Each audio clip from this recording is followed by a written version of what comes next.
All right, Apostille request form. This is for California. So when you go to file your Apostille, you have a couple of different options. One, you can mail this in, or B, or number two, you can go drop it off at the actual Secretary of State office. Here in Los Angeles, it's on on Spring Street in downtown LA. So this is the form you're going to include with the actual document that you need to have apostilled. You have to have this cover sheet, otherwise your apostille is not going to be processed. Where can you get the cover sheet? If you go to Secretary of State website in California, you'll see the cover sheet there. You can even just Google apostille cover sheet California. It's going to pop up. I just want to go through real quick exactly how you go about filling this out to process your apostille. Having said that, I'm the notary dude here in Los Angeles, California. I'm a notary public in the Los Angeles area. I do apostilles, general notary work, whatever it is. If you have any questions about anything, you can always call me and ask me. I'm happy to help. So the form itself. So the top here is going to ask, return my document by mail or the Los Angeles lobby pickup. So starting the first of the year here in LA, they now allow you to go pick up your apostille. They do it Monday through Friday from 2 to 2:30. Typically, they will call you when your apostille is ready. Now, how long does it take for them to call you? It depends. When they first started the first of the year, a lot of people didn't know about it, so I was getting calls within 3 or 4 days.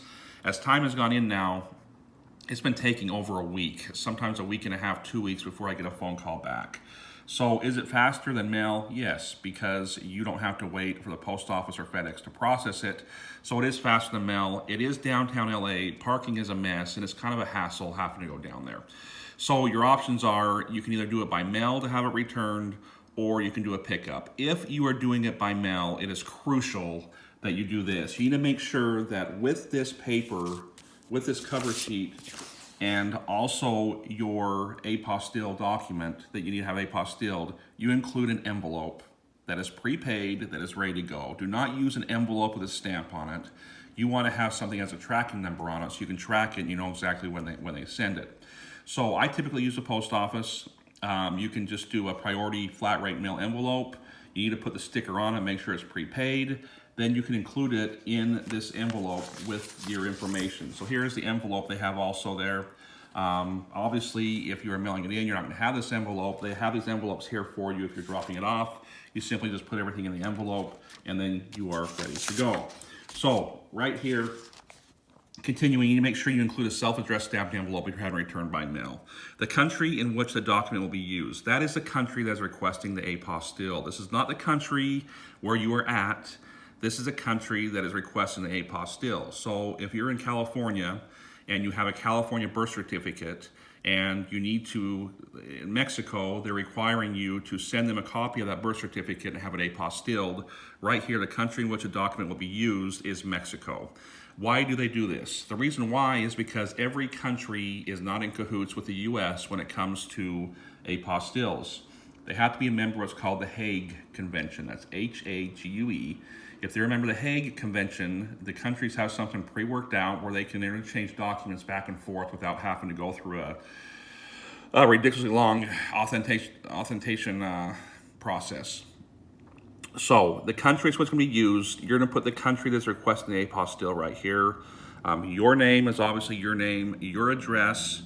Now you're going to say, why do they need to know my address?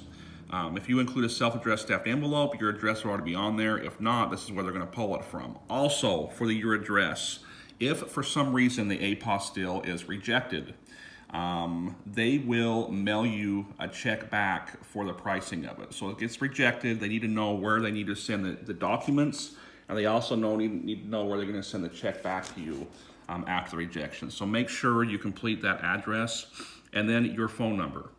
Now, it is important, very, very important, that you write legibly, because if you're choosing to have a pickup, they're going to use this phone number right here to call you when the document is ready. If they can't read your phone number, it's hard for them to call you, and you're obviously not going to get a call back. Also, you didn't include a self-addressed stamped envelope because you're going to pick it up. They have no way of getting a hold of you. So make sure that you write legibly and cleanly, and make sure the telephone number field is filled in correctly and they can read it. Down here at the bottom, they have the fees. You know, the first last year is $20 for an apostille. They now increase it to $26. You need to include a check or money order for $26 made out to the Secretary of State. You can just make it out to SOS, but it needs to be for $26. If it's less than $26, they're going to reject it and send it back. I was in there last week picking up some apostilles, and there was a gentleman there who got a notification that he included a check for $20, not $26. He had to go in and resubmit it, and the process starts all over again. So $26 is what it costs to process an apostille in California. This section here, you don't need to worry about it. The Secretary of State use only, they're going to handle that. So that is the cover sheet to process an apostille. Now, a couple of things. If this is your first time doing this, you're doing it yourself, can you do it? Yes, you can do it very easily. You need to make sure the document you have is correct. It's certified or that is notarized by a California notary public. If the notarization is incorrect, they will kick it back and reject it. If you send the wrong document, the wrong version of the birth certificate, they will reject it.